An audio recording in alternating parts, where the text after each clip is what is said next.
Bonjour et bienvenue dans Réflexion naturopathique. Vous vous intéressez à la santé, aux médecines alternatives, vous cherchez à améliorer votre hygiène de vie, à acquérir les outils pour devenir acteur de votre santé, mais vous vous sentez parfois perdu au milieu des informations contradictoires que l'on trouve dans ce domaine.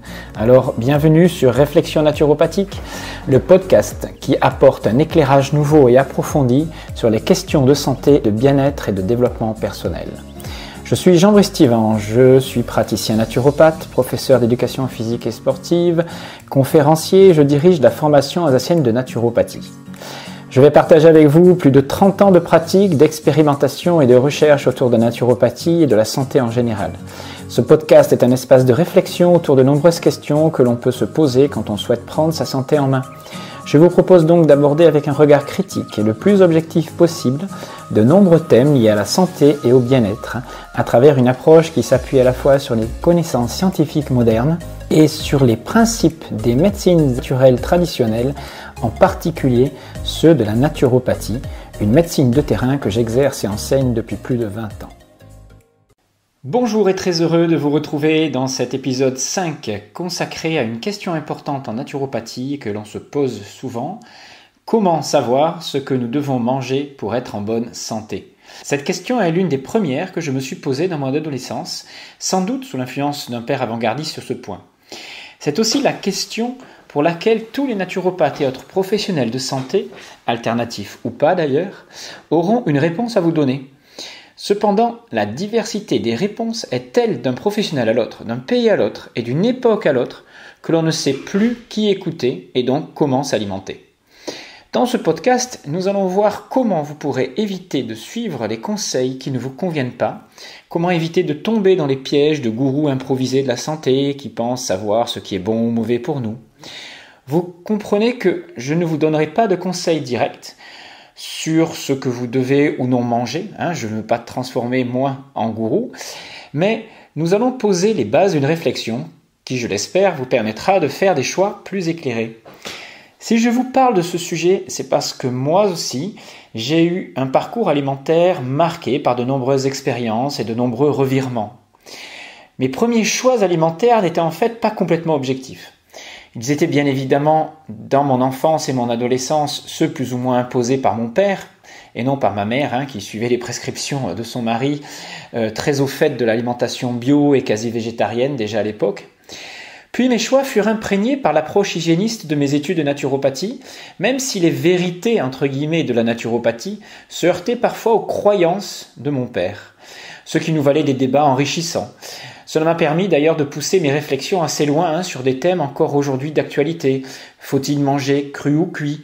Faut-il dissocier les aliments protéiques des féculents ? La viande est-elle un aliment spécifique pour l'homme ? Quels aliments sont vraiment acidifiants ? L'homme est tué pour une alimentation de type végétalienne, végétarienne, de type paléolithique ancestral, etc. Alors vous vous posez sans doute encore ce type de questions et vous avez sans doute vos certitudes mais aussi vos doutes. Mais pourquoi est-ce donc si compliqué de trouver des réponses ? Tout d'abord parce que pour savoir ce que nous devons manger pour être en bonne santé, nous sommes obligés de nous appuyer sur des connaissances très précises de la physiologie humaine. Ce qui nous amène à nous poser de nombreuses questions.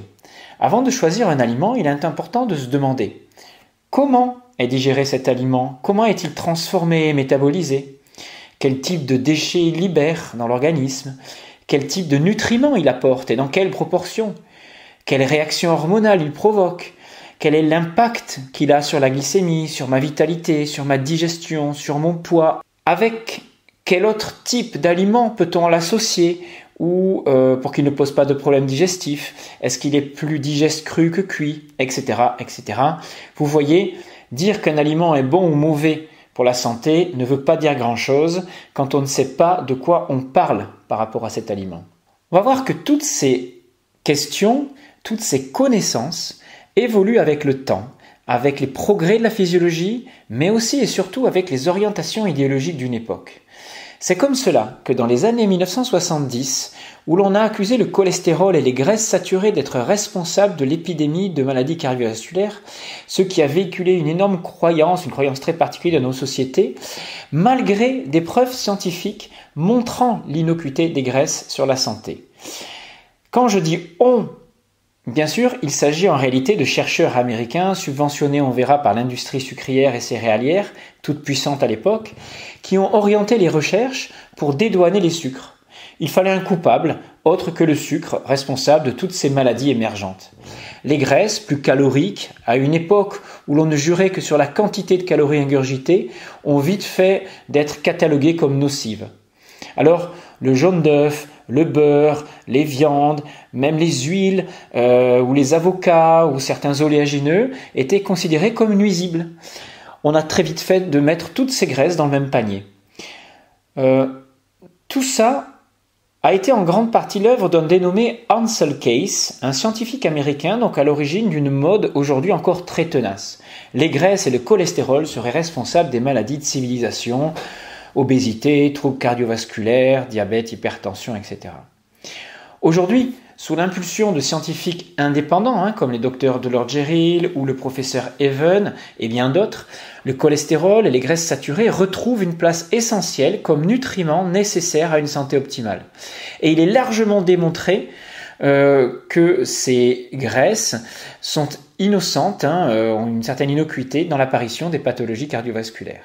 Sinon, comment expliquer que des peuples du Pacifique Sud, par exemple, comme les Kitaviens, qui reçoivent plus de 56% de leur apport calorique provenant des graisses saturées, l'huile de coco est une graisse saturée, meurent bien moins de pathologies cardiovasculaires que nous.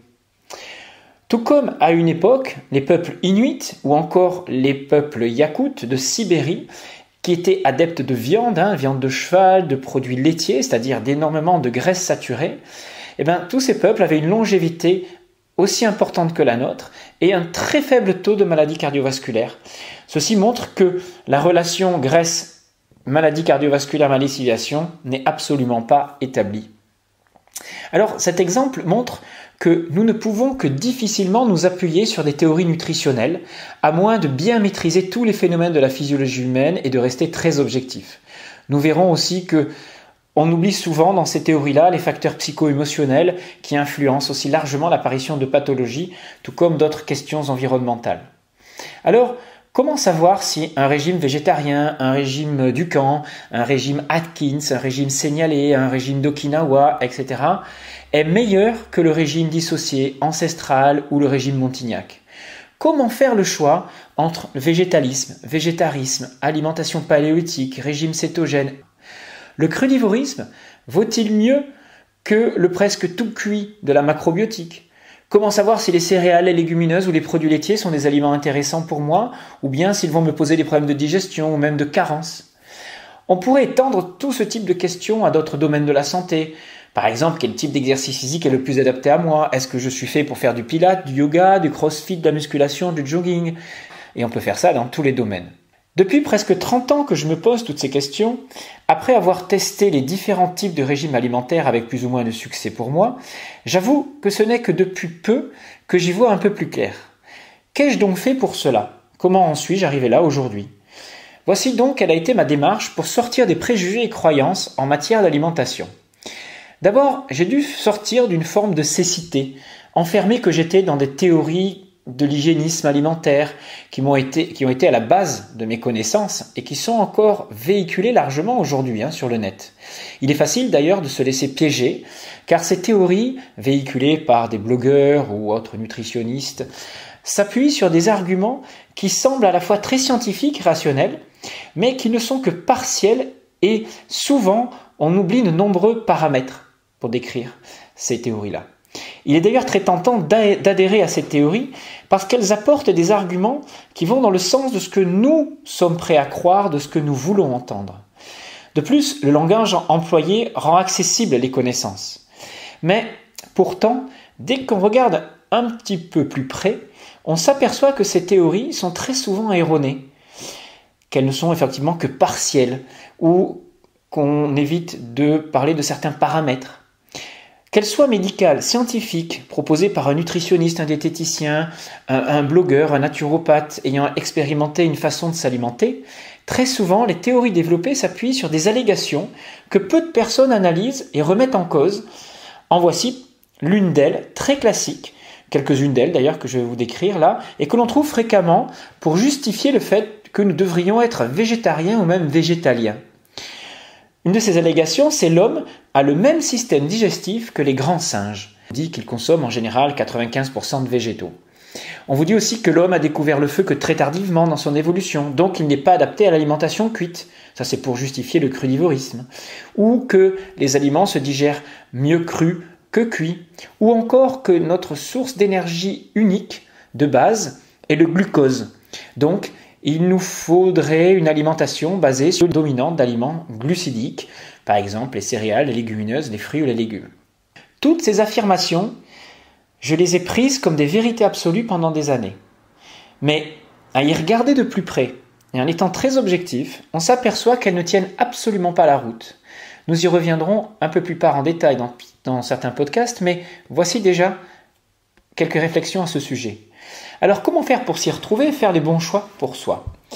Pour comprendre qu'il ne s'agissait que de croyances reposant sur des concepts théoriques totalement faux, il a fallu que je m'intéresse à la paléanthropologie, à la physiologie, mais une physiologie non orientée idéologiquement. Pendant toutes ces années, je n'avais même pas été vérifier ce que l'on m'avait fait passer pour des vérités universelles. D'abord, la première, c'est que les singes ne sont pas frugivores ou herbivores exclusifs.